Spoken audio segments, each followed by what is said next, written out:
வணக்கம். ஜனநாயகன் தேர்தலுக்கு 10 நாளுக்கு முன்னாடி இந்த படத்த பத்தியே ஒரு பேசுபொருளா இருக்கிறது அப்படிங்கிறது ஒரு வருத்தமா இருந்தாலும், செய்தி இதான் கரண்ட்ல நடந்துட்டு இருக்கு அப்படிங்கிறனால, இதை சுத்தி நடக்கக்கூடிய அரசியல் பல போயிட்டு இருக்கு அப்படிங்கிறனால, இத பத்தி நம்மளால பேசாம கடந்து போக முடியாது. நம்ம விஜய் அவர்கள் அரசியலுக்கு முழுமையா வந்ததுக்கு அப்புறமே பார்த்தீங்கன்னா, எங்கெல்லாம் அவர் மேல பொய் பழிகள் போடப்பட்டதோ, அதற்கு எதிராகவும் பேசியிருக்கோம். எங்கெல்லாம் விஜய் அவர்கள் பொறுப்பெல்லாம் நடந்திருக்காருன்னு நினைக்கிறோமோ, அதற்கு எதிராகவும் பேசியிருக்கோம். விஜயுடைய தொண்டர்கள், ரசிகர்கள் எங்கெல்லாம் பார்த்தீங்கன்னா, சரியான அரசியல் மயப்படாம அவங்களுடைய கருத்துக்கள் இருக்கப்போ, ஆக்டிவிட்டீஸ் இருக்கப்போ, அதற்கு எதிராகவும் நம்ம பேசியிருக்கோம். ஸோ முடிஞ்ச அளவுக்கு பார்த்தீங்கன்னா, அவருடைய அரசியல்ல நம்மளுக்கு ஒரு பெருத்த ஒரு நாட்டம் இல்லை அப்படின்னா கூட பார்த்தீங்கன்னா, முடிஞ்ச அளவுக்கு நியூட்ரலா அவரை பத்தின விமர்சனங்கள் அப்படிங்கிறத வச்சுட்டு இருக்கோம். ஆனா இந்த திரைப்படம் லீக் ஆனப்போ பார்த்தீங்கன்னா, எல்லாருமே அதை பரப்புறதும், பார்க்கறதும், பார்த்துட்டு ரிவ்யூ பண்றதும், பார்த்துட்டு அதை பத்தி பேசுறதுமா இருந்துச்சு. நம்ம இன்னைக்கு வரைக்கும் பார்க்கல அப்படிங்கிறனால, எந்தெந்த ரீதியில யாரோட லாபத்துக்காக இதெல்லாம் வெளியிடுறதுக்கான வாய்ப்பு இருக்கு அப்படின்னு சொல்லிட்டு ஒரு போன காணொலியில பேசியிருந்தோம். இப்போ நம்ம பேசிட்டு இருக்கப்போ பார்த்தீங்கன்னா, கொஞ்ச நேரத்துக்கு முன்னாடி ஒரு 6 பேர கைது பண்ணியிருக்காங்க காவல்துறை சார்பா. இந்த படத்தை லீக் பண்ணதுக்கான காரணம் இவங்க தான் இருக்கலாம் அப்படின்னு சந்தேகத்தின் ரீதியா ஒரு 6 பேரை கைது பண்ணியிருக்காங்க. இந்த 6 பேர் யாரு அப்படிங்கிறத சரியான தகவல் பார்த்தீங்கன்னா இப்போ வரைக்கும் இல்ல. 6 பேரும் ஒரே தரப்பை சேர்ந்தவர்களா? இல்ல வெவ்வேறு இடங்கள்ல இருக்கவங்களா? இல்ல இன்னும் சில பேர் கைது செய்யப்படாம வெளிநாட்டுல பதுங்கி இருக்காங்களா? அப்படிங்கிற மாரி பார்த்தீங்கன்னா, சரியான தகவல் இல்ல. ஆனா இந்த 6 பேர்கிட்டயும் துருவி துருவி இந்த நேரத்துல விசாரணை நடத்தப்பட்டுட்டு இருக்கு. எந்த ஒரு ரீதியிலன்னு பார்த்தீங்கன்னா, முதல்ல இந்த ஃபைல் எங்கேருந்து வந்தது? அந்த ஃபைல எங்கேருந்து அப்லோட் பண்ணாங்க? அப்லோட் பண்றதுக்கெல்லாம் எப்படிலாம் எங்கேருந்து யாருக்கெல்லாம் அனுப்புனாங்க? முதல்ல வந்த கிளிப்புக்கும், அதற்கப்புறம் ரிலீஸ் ஆன தெள்ளத் தெளிவான படத்துக்கும் ஏதாவது சம்மந்தம் இருக்கா? யார் இத ரிலீஸ் பண்ண சொன்னா? இதன் பின்னாடி என்ன அரசியல் விளையாட்டு இருக்கு? அப்படிங்கிற பல ரீதியான விசாரணை நடந்திருக்கு. இதுல என்னன்னு பார்த்தீங்கன்னா, நேத்தி சென்சார் போர்ட்ல செம்ம கடுப்பாயிட்டாங்க.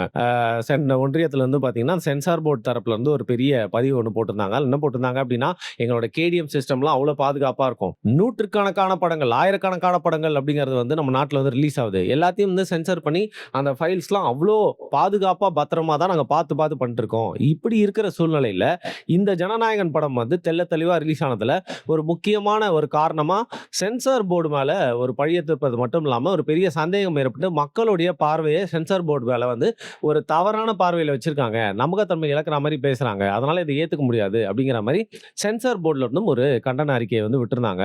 இந்த சூழ்நிலையில் தான் காவல்துறை பார்த்தீங்கன்னா ஒரு 6 பேர் கைது பண்ணியிருக்காங்க. ஸோ இந்த 6 பேர் மூலியமா உண்மை என்ன வரும் அப்படிங்கிறத பொறுத்து இருந்து பார்க்கணும். குறிப்பா இவங்க கிட்ட என்ன கேட்கப்படும் அப்படின்னு பார்த்தீங்கன்னா, முதல்ல ஒரு 5 மினிட்ஸ்க்கான ஒரு சாதாரண பழைய பிரிண்ட் மாரி பார்த்தீங்கன்னா, ஒரு காட்சி ரிலீஸ் ஆகுது. இந்த காட்சியில பெரும்பான்மையா என்ன மாரியான சீன்ஸ் வருது அப்படின்னு பார்த்தீங்கன்னா, இஸ்லாமியர்கள் ஒரு இன்னொரு மத நம்பிக்கை கொண்ட ஒரு தளத்த பிடிச்சு அங்க எல்லாரையுமே பணய கைதிகளா பிடிச்சிடுறாங்க. எல்லாரையுமே பார்த்தீங்கன்னா உயிரெடுக்க போறாங்க. இந்த நேரத்துல அந்த இஸ்லாமிய தீவிரவாதிகள யார் அடக்குறா அப்படிங்கிற மாரியான அதுக்கு பின்னாடி என்ன நடந்துச்சுங்கிற மாரி சீன ஒரு மொட்டையா கட் பண்ணி போட்டிருந்தாங்க. அத பார்க்குறப்போ பேசிக்கா என்ன தோணுச்சு அப்படின்னா, விஜயுடைய படத்துல இஸ்லாமியர்கள தவறா காட்டுறாரு அப்படிங்கிறதுனால திமுகவை சார்ந்த இப்போ பார்த்தீங்கன்னா, நிறைய இஸ்லாமிய அமைப்புகள் பொதுவா இருக்கக்கூடியவங்களும் பார்த்தீங்கன்னா கண்டனம்லாம் தெரிவிச்சிருந்தாங்க. பட் ஃபர்ஸ்ட் உடனே வரைஞ்சு கட்டிட்டு ரெடியா வந்ததுன்னு பார்த்தீங்கன்னா, திமுகவோட ஈகோ சிஸ்டம்ல திமுகவோட சார்பில் இருக்கக்கூடிய இஸ்லாமிய அமைப்புகளை நடத்தி கொண்டு வருவார்கள். சொல்லி வச்ச மாதிரி அடுத்து கண்டன அறிக்கை, அப்புறம் போராட்டத்தில் இறங்க போறோம், அப்புறம் விஜய் குறித்து விமர்சனம் இந்த மாதிரி வந்துட்டே இருந்தது. அதற்கப்புறம் கொஞ்ச நேரம் கழிச்சு பார்த்தீங்கன்னா, ஏங்க சீன்லாம் இல்லையாங்க, 3 மணி நேரம் படமே ரிலீஸ் ஆயிடுச்சான்னு சொல்லிட்டு அவன் ஜிபி கணக்கா செம்ம கிளாரிட்டியோட இருக்கு ஜி, உங்களுக்கு வேணுமா அப்படின்னு கேட்டு பார்த்தீங்கன்னா, அந்த கிளிப்பை விட்டுட்டு எல்லாருமே அந்த படத்து பின்னாடி போக ஆரம்பிச்சிட்டாங்க. ஸோ எல்லாருமே அந்த கிளிப்பு எப்படி வந்தது அப்படிங்கிறத தாண்டி நிறைய பேர் உட்கார்ந்து படத்தை பார்க்க ஆரம்பிச்சிட்டாங்க. இதுல பல விஜய் ரசிகர்களே பார்த்தீங்கன்னா, எங்க தளபதி படத்தை தியேட்டரில் தான் போய் பார்ப்போம்னு சொல்லிட்டு நைஸா தாங்க முடியலங்க, நாங்களும் பார்த்துறோம்னு சொல்லிட்டு பார்த்த கதைகள்லாம் கூட உண்டு போல இருக்கு. ஆனா அவங்க வேற தனி ரகங்க. இந்த படத்தை பார்த்துட்டு அதுக்கப்புறம் தியேட்டரில் திருப்பி ரிலீஸ் ஆனாலும் போயிட்டு பார்த்து அதற்கும் முதல் வாட்டி பார்க்குற மாதிரியே கொண்டாட்டங்கள்லாம் நடத்துவாங்க. சுறா 2, அதுக்கப்புறம் பார்த்தீங்கன்னா குருவி 2 எல்லாமே ரிலீஸ் ஆச்சுனாலும் போயிட்டு எப்படியா தளபதிக்காக லாபத்தை சேர்க்கணும்னு நினைக்கக்கூடியவர்களை நம்ம என்ன சொல்ல முடியும் சொல்லுங்க. சரி, அது வேற விமர்சனம். ஸோ இப்படி ஒரு கிளிப் ரிலீஸ் ஆகி விஜய்க்கு எதிராக இஸ்லாமியர்களுக்கு எதிரான ஒரு காட்சி வச்சிருக்காரு. இந்த படத்துல பார்த்தீங்கன்னா இஸ்லாமிய வெறுப்பை கக்கியிருக்காரு. இவர் எப்படிங்க குல்லா போட்டு போயிட்டு இஸ்லாமியர்கள் கூட எல்லாம் உட்கார்ந்து நமாஸ்லாம் பண்றாரு. அதனால இஸ்லாமியர்களே இவர் இஸ்லாமிய துரோகி, யாருக்குமே இவருக்கு ஓட்டு போடாதீங்க அப்படிங்கிற மாதிரி நரேட்டிவ் பரவ ஆரம்பிக்குது. பெரும்பான்மையான இஸ்லாமியர்கள் இதை பார்த்து அதிருப்தி ஆனாங்க அப்படின்னு தான் சொல்லணும். பொதுவா இருக்கவங்களும் ஏங்க இந்த வேலை அப்படிங்கிற மாதிரி பேசும்போதெல்லாம் போயிட்டு இருக்கு. அதற்கப்புறம் தான் பார்த்தீங்கன்னா இந்த ஃபுல் கிளாரிட்டியோட இந்த படமும் ரிலீஸ் ஆகுது. ஸோ அதை பார்க்குறப்ப என்ன ஸ்பெக்குலேஷன் என்ன இருக்கலாம்னு தோணுதுன்னா, ஒருவேளை திமுகவோட தரப்புல இருந்து யாராவது இந்த படத்தோட ஆக்சஸ ஏற்கனவே வச்சுக்கிட்டு, குறிப்பா இஸ்லாமியர்களுக்கு எதிரான காட்சிகள்லாம் வந்து பார்த்தீங்கன்னா, விஜய் தன்னோட படத்துல வச்சிருக்காரு அப்படிங்கிறத பரப்புற மாரி, ஒரு அஜெண்டா செட் பண்ற மாரி, ரொம்ப கரெக்ட்டா இந்த காட்சிகள மட்டும் கட் பண்ணி வெட்டி வந்து பார்த்தீங்கன்னா பரப்புறாங்க. இது எல்லார்கிட்டயும் போது விஜய்க்கு எதிரான ஒரு கெட்ட பேர் வருது. அப்ப விஜய்க்கு ரொம்ப பைவட்டலா இருக்கக்கூடிய வாக்குகள்லாம் வந்து பட்டியல் சமூக வாக்குகள், கிறிஸ்தவ வாக்குகள், இஸ்லாமியர் வாக்குகள் அப்படிங்கிறது திமுகவோட பேங்க்ல இருந்து தாவேகா பக்கம் போயிருக்கும் அப்படிங்கிறத வந்து முறியடிக்கும் விதமா ஒரு நரேட்டிவ் செட் பண்ற மாரி தான் இந்த கிளிப்ஸ்லாம் வந்து வெளியாயிருக்கலாம் அப்படின்னு சும்மா வச்சுக்கோங்களேன். இதனால வந்து ஒரு பெரிய டேமேஜ் அப்படிங்கிறது வெறும் விஜயுடைய அரசியல் வாழ்க்கைக்கு மட்டும் இல்லாம, அந்த படத்தோடைய ஒரு காட்சி வந்துருச்சு அப்படிங்கிற அந்த டென்ஷனும் இருக்கு. இந்த சூழ்நிலையில ஒரு முழு தரத்தோட வந்து பார்த்தீங்கன்னா, ஒரு பிரிண்டோட இந்த படம் முழு நீள படமா வந்து ரிலீஸ் ஆயிடுது.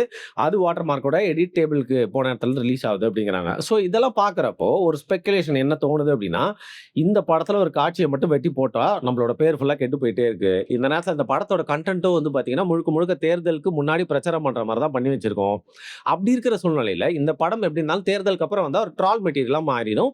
அது மட்டும் இல்லாம இந்த படத்துக்கு ஒரு யூஸே இல்லாம வந்து போயிரும் அப்படிங்கிறனால, தன்னுடைய பேரை காப்பாத்திக்கணும். தன்னுடைய அரசியல் பார்வை மக்கள் வந்து எப்படி புரிஞ்சுக்கிறாங்க, இஸ்லாமியர்கள் தப்பா தான் காட்டியிருக்காங்களா அப்படிங்கிறத பார்த்தீங்கன்னா உடைக்கணும். ஏன்னா என்ன சொல்றாங்கன்னா, இஸ்லாமியர்கள்ல வந்து தப்பா காட்டின அந்த சீனுக்கு பின்னாடி இஸ்லாமியர்கள் மாரி வேஷம் போட்டு சில பேர் வந்து தீவிரவாத நடவடிக்கையில ஈடுபடுறாங்கன்றத அந்த படத்துல காட்சியை வச்சிருக்கிறதா வந்து சொல்றாங்க. சோ அத வந்து விளக்கிட்டு இருக்க முடியாது இல்லையா? அதனால என்ன பண்றாங்களா, விஜயோட தரப்புல இருந்து யாரோ ஒருவர் விஜயோடைய நலன் விரும்பி வந்து இந்த முழு நீள படத்தையும் வந்து பார்த்தீங்கன்னா வெளியிடுறாங்க. அப்போ மக்கள்லாம் போயிட்டு இந்த படத்த பார்த்து வந்து, ஓகே இஸ்லாமியர்கள் மாரி யாரோ கெட்டப் போட்டு வந்து இஸ்லாமியர்கள் கெட்ட பேரை ஏற்படுத்தணும். மத கலவரம் வந்து 2 தரப்புக்கும் ஏற்படுத்தணும் அப்படிங்கிற மாரி ஒரு சீன காட்டியிருக்காங்க, வச்சிருக்காங்க இந்த படத்துல அப்படிங்கிற கிளாரிஃபிகேஷன் எல்லாருக்குமே போய் சேருது. ஸோ இந்த 2 விஷயமும் நடக்கிறத பார்த்தா நம்மளால வந்து உடனே வந்து சந்தேகிக்காம போ முடியாது. அந்த கிளிப்ஸ்லாம் ரிலீஸ் ஆனதுக்கு திமுக சம்மந்தப்பட்ட யாரா காரணமா இருக்கலாம் அப்படிங்கிற ஒரு சந்தேகம் வர்ற மாரியே வந்து பார்த்தீங்கன்னா, தன்னுடைய முகத்த காப்பாத்திக்கிறதுக்கு மட்டும் இல்லாம, இந்த படம் இப்போ எல்லார்கிட்டயும் போய் சேர்ந்தா மட்டுமே தன்னுடைய தேர்தலுக்கு பிரச்சார படமா இருக்கும் அப்படிங்கிறனால, ரெட் ஜெயண்ட் என்ன ரிலீஸ் பண்றது, இல்ல சென்சார் போர்டு என்ன சர்டிபிகேட் குடுக்குறது, நானே ரிலீஸ் பண்றேன்டா அப்படின்னு சொல்லிட்டு இந்த முழு நீள படத்த ரிலீஸ் பண்ணி, ஒரு பக்கம் மக்கள் கிட்ட படத்த கொண்டு போய் சேர்த்தா மாரியே ஆயிருச்சு. இன்னொரு பக்கம் வந்து பார்த்தீங்கன்னா, அந்த இஸ்லாமியர்களுக்கு இதெல்லாம் வந்து காட்சி இல்லங்க, வேற மாரி ஒரு ஸ்டோரி அது அப்படின்னு சொல்லிட்டு விளக்க உரை குடுத்தா மாரியே ஆச்சு. இன்னொரு பக்கம் பேசுபொருளா இருந்தா மாரியே ஆச்சு. இன்னொரு பக்கம் ஐயோ பாவம் தளபதி, அவருடைய உழைப்ப திருடி எல்லாருமே இப்படி படமா பார்க்குறீங்களா அப்படின்னு சொல்லிட்டு ஒரு சிம்பத்தி கிரியேட் பண்ண மாரியும் ஆயிருச்சு. ஸோ இதுல வந்து விஜய் தரப்பு நியாயமா, இல்ல திமுக தரப்பு நியாயமான்லாம் நம்ம சொல்லல. இந்த அரசியல் ஆட்டத்துல வந்து பார்த்தீங்கன்னா, இந்த மாரி எல்லாருமே வந்து நம்ம பார்க்கறதோட அதுக்கு பின்னாடி காய் நகர்றதுக்கு உண்டான காரணங்கள் இது மாரி இருக்கு. ஸோ நம்ம பார்த்து அப்படியே அப்பாவிகளா வந்து நடக்கிற மாரியே புரிஞ்சுக்க கூடாதுங்க. இவ்வளவு விஷயங்கள் இதுக்கு பின்னாடி இருக்கு. அப்படிங்கிற இந்த சூழ்நிலையில தான் வந்து பார்த்தீங்கன்னா, திரை வட்டாரத்துல இருந்து இன்னொரு ஒரு சந்தோஷமான தகவல். இது வந்து விஜய் ரசிகர்களுக்கு ரொம்ப ரொம்ப சந்தோஷமான தகவல். விஜயை வந்து எதிர்த்து அரசியல் பண்ணிட்டு இருக்கவங்களுக்கு ஒரு சந்தோஷமான தகவல். என்ன அப்படின்னு பார்த்தீங்கன்னா, கேவிஎன்னோட ப்ரொடியூசர் வந்து ரொம்ப டிப்ரஷன்ல இருக்கிறதாகவும், இந்த நேரத்துல வந்து பார்த்தீங்கன்னா, விஜய் தரப்புல இருந்து அந்த புரொடக்ஷன் கம்பெனிக்கு ஒரு அழைப்பு விடுத்து வந்து, "கவலையே படாதீங்கங்க. உங்களுக்கு எவ்வளோ லாஸ் அதெல்லாம் நான் சரி கட்டுறேன்." எப்படி சரி கட்டுவாரு? காச திருப்பி குடுத்துருவாரா? அப்படிலாம் பண்றதுக்கான வாய்ப்பு ரொம்ப கம்மியாச்சே. அப்ப என்ன பண்ணுவாங்க அப்படின்னு பார்த்தீங்கன்னா, கடைசியா ஒரு படம் வந்து நடிச்சவங்க. அது பார்த்தீங்கன்னா இப்படி ஆயிருச்சு. தியேட்டர்ல வர முடியாம போயிருச்சு. குறிப்பா வந்து தயாரிப்பாளருக்கு ஒரு பெரிய நஷ்டமா ஆயிருச்சு அப்படிங்கிற இந்த சூழ்நிலையில, இத எப்படியாவது சரி செஞ்சே ஆவணும். இன்னொரு பக்கம் தமிழ் சினிமாவும் தூக்கி காப்பாத்தியே ஆவணும். அதனால என்ன பண்ணலாம்?